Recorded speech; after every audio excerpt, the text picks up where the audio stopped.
Hello friends, Indian Prince और Thai girl की love story part 3 में आपका स्वागत है। नुआन को कुछ भी समझ में नहीं आता है। अंकल रे उसे उस भविष्यवाणी के बारे में बताते हैं जिसमें कहा गया था कि दूर देश से आई हुई लड़की ही वहाँ के प्रॉब्लम्स को सॉल्व करेगी। तो नुआन को ये सारी बातें पचा पाना काफी मुश्किल था। उसे समझ में नहीं आ रहा था कि यहाँ आखिर चल क्या रहा है। अंकल रे कहते हैं कि राजमाता सरिता की आत्मा उसकी हेल्प कर रही है, इसके पीछे कोई कारण है। जंगल में भी राजमाता सरिता ने ही उसकी बहन को ढूंढने में उसकी हेल्प की थी। नुआन पूछती है कि क्या उसे फिर से राजमाता सरिता की आत्मा दिखाई देगी, तो वो कहते हैं ऐसा हो सकता है। अंकल रे कहते हैं कि तुम्हारा यहाँ आना कोई संयोग नहीं है, ये तुम्हारी डेस्टिनी में था। तो अंकल रे एक बार फिर से गिरीश से हिंदी में बात करते हैं। वेल फ्रेंड्स, इस ड्रामा के मेकर्स ने इंडियन कल्चर पे काफी अच्छे से रिसर्च किया है और कुछ छोटी मोटी चीजों को अच्छे से दिखाया भी है। लेकिन सच में जो हिंदी ये बोलते हैं, ऐसा लगता है कि उन्होंने गूगल ट्रांसलेट से हिंदी उठा लिया है और उसी को बोल रहे हैं, जो नुआन को तो क्या बल्कि इंडियंस को भी बहुत मुश्किल से ही समझ में आएगी।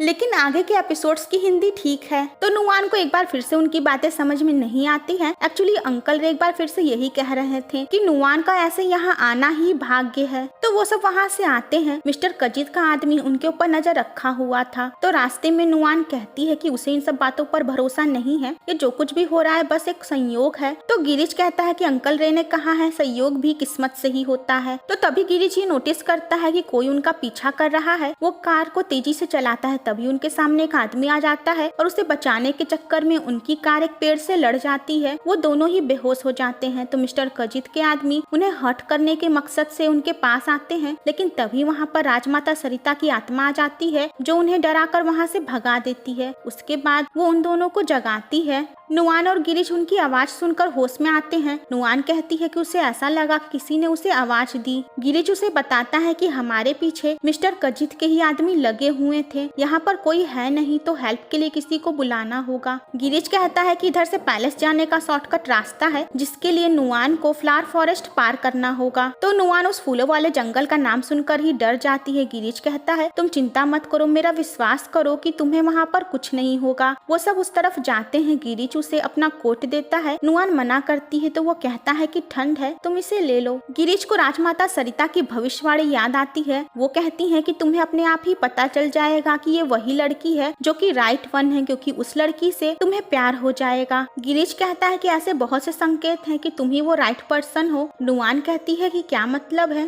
गिरीश कहता है वही जो मंत्रापुरा की खुशहाली वापस ले आएगा। गिरीश नुआन को अपना कोट पहनाता है और नुआन उसका अफेक्शन देखकर सरप्राइज्ड होती है। तभी गिरीश ये नोटिस करता है कि दो लोग उनकी तरफ आ रहे हैं। वो नुआन को लेकर एक पेड़ के पीछे छिप जाता है। तो इस बीच में वो नुआन के काफी ज्यादा करीब आ जाता है और नुआन उसे देखती है। जैसे ही गिरीश को यह एहसास होता है, वो उससे दूर हो जाता है। वो नुआन से कहता है कि मैं उन आदमियों का ध्यान भटकाऊंगा और तुम शॉर्टकट से भागकर पैलेस चले जाना। नुआन कहती है नहीं, मैं ऐसा नहीं कर पाऊंगी। तो गिरीश कहता है मेरा भरोसा रखो, तुम ऐसा कर लोगी। तो गिरीश ये देखता है कि वो तो उसके ही आदमी हैं, विराम और मनो। वो मनो से कहता है कि तुम सेफली नुआन को पैलेस तक ले जाओ और हमेशा नुआन का ख्याल रखना। गिरीश नुआन की तरफ अपना हाथ बढ़ाता है तो नुआन सोचती है कि वो उसका हाथ मांग रहा है, लेकिन गिरीश कहता है कि मेरा जैकेट। ये सुनकर नुआन को अच्छा नहीं लगता है और वो उसका जैकेट लौटा देती है। वापस आते समय वो बड़बड़ाती है कि ऐसे तो गिरीश दिखाता है कि मुझे राजकुमार मत बुलाओ और मुझे ऐसा ट्रीट मत करो, लेकिन हमेशा अपनी अकड़ भी दिखाता है। मनो कहता है कि एक्चुअली मेरा राजकुमार गिरीश को उनकी फिक्र है। नुआन नीला पाट से मिलती है जो उसके लिए बहुत परेशान हो रही थी। नीला पाट आके नुआन से कहती है कि तुम वापस चले जाओ, मैं नहीं चाहती कि मेरे वजह से तुम भी खतरे में पड़ो। तो नुआन कहती है कि मैं तुम्हें छोड़कर वापस चली भी जाऊंगी तो डैड मुझे वापस भेज देंगे, हम दोनों को ही यहाँ पर सावधान रहने की जरूरत है। इधर सावित्री नलिनी के साथ मिलकर उस असिस्टेंट को जहर दिलवाकर मार डालती है, जो नीला पाट को जंगल में ले जाने के बाद पागल हो गई थी। इधर राजा नरेन काउंसिल मीटिंग में थे और वहाँ के लोग दबाव डाल रहे थे कि राजा नरेन सावित्री को ही क्राउन प्रिंसेस घोषित करे, लेकिन राजा नरेन कहते हैं कि ये उनका फैमिली मैटर है और उनका बेटा जिससे शादी करेगा वो उसी से उसकी शादी करवाएंगे। तो रानी शशि गुस्से में उनके पास आती है और उनको चैलेंज करती है कि सावित्री ही उनके घर आने की क्राउन प्रिंसेस बनेगी। तो गिरीश के कहने पे इधर मनो 24 घंटे नुआन के आसपास ही रहता है। नुआन उससे परेशान होकर बचकर जाने की कोशिश करती है। तभी मनो देखता है कि गाड़ी में 3 लाल रंग के फ्लावर रखे हुए थे। वो देखने के बाद वो अपने आप ही वहाँ से चले जाता है। नुआन को लगता है कि शायद ये मनु की गर्लफ्रेंड का सिग्नल है और इसीलिए वो अपनी गर्लफ्रेंड से मिलने गया है। लेकिन यहाँ तो कुछ और ही बात रहती है। एक्चुअली में वहाँ पर ब्लड वॉरियर्स के नाम से एक सीक्रेट टीम थी जो बगावत करती थी। तो पसुटा फैमिली राज्य का जो भी नुकसान करना चाहती थी ये टीम उसके खिलाफ लड़ाई करती थी। तो इस टीम के मेंबर्स में राजा और उनके दोनों बेटे और बाकी उनके दोनों बेटे के साथी थे। इसमें हेल्पर इला भी शामिल थी। इनका एक ही मकसद था कि मंत्रापुरा के प्रॉब्लम्स को सॉल्व करके यहाँ खुशहाली लाने का। वो लोग डिस्कस करते हैं कि क्या नुआन ही वो भविष्यवाणी वाली लड़की है जो मंत्रापुरा में सब ठीक करेगी। राजा नरेन कहते हैं कि कुछ भी हो हमें नुआन को प्रोटेक्ट करके रखना होगा। तो आगे गिरीश देखता है कि नीला पाट ने जो साड़ी पहनी हुई थी और वो उस दिन डैमेज हो गया था, नुआन ने उसे काफी अच्छे से रिपेयर कर दिया है। वो सरप्राइज्ड होता है। तो ईला गिरीश से कहती है कि उसे राजमाता सरिता की साड़ी को नुआन को दिखाना चाहिए। गिरीश याद करता है कि बचपन में जब एक बार वो चैट हाट के साथ खेल रहा था तो उसे राजमाता सरिता की आत्मा दिखाई दी थी जो उसे बोली थी कि ये उनकी सारी साड़ी है जिसे उसे संभाल कर रखना है।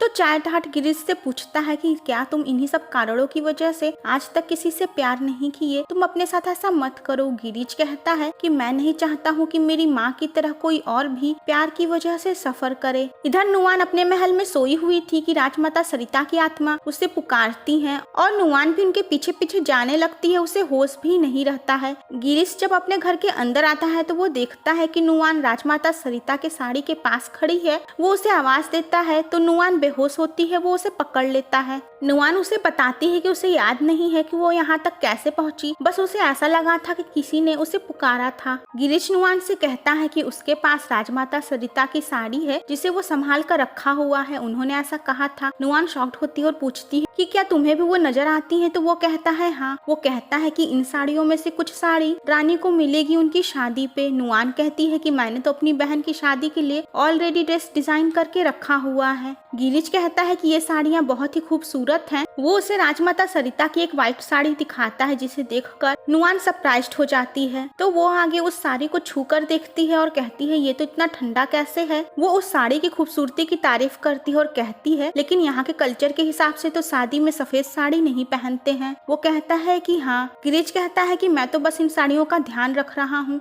नुआन परेशान हो जाती है और कहती है कि मैं तो बस यहाँ पर अपनी बहन का ख्याल रखने आई थी, मुझे कोई भी राइट पर्सन नहीं बनना है। गिरीश कहता है मैं तुम्हारी बात समझ सकता हूँ। तो आगे चाय ठाठ नीला पाठ से मिलने आता है। नीला पाठ उसे देखकर इमोशनल हो जाती है। चाय ठाठ उसे बताता है कि अगले 5 दिन बाद उसके डैड राजा नरेन उसकी होने वाली वाइफ के बारे में अनाउंसमेंट करेंगे और उसके बाद 3 महीने तक वो दोनों एक दूसरे से ऐसे अकेले नहीं मिल सकेंगे। नुआन ईला से उस व्हाइट साड़ी के बारे में बात करती है और कहती है कि उसने आज तक इतना ठंडा फैब्रिक कभी भी टच नहीं किया था। ईला उसे बताती है कि वो साड़ी अनोखी है। बहुत से टेलर उस साड़ी के पैटर्न को ठीक करने की कोशिश किए लेकिन उनमें से किसी को भी उसकी ठंडक बर्दाश्त नहीं हुई और इसी वजह से कोई भी उस साड़ी को टच नहीं कर पाता है। ऐसा कहा जाता है कि जो भी उस साड़ी को नॉर्मली पहन लेगा वही उसका ओनर हो जाएगा। नुआन को ये सारी बातें काफी अनोखी लगती हैं। तो उधर वो गुंडा पकड़ा जाता है जो नीला पाठ के ऊपर अटैक किया था। उसे अजीब तरह का अटैक आता है। विराम उसके पास जाता है और फिर उससे ये कबूलवाता है कि इसके पीछे किसका हाथ था। पहले तो वो तैयार नहीं होता है कि उसकी फैमिली खतरे में पड़ जाएगी, लेकिन विराम के समझाने के बाद वो मान जाता है और बता देता है कि इसके पीछे नलिनी की टीम का हाथ था।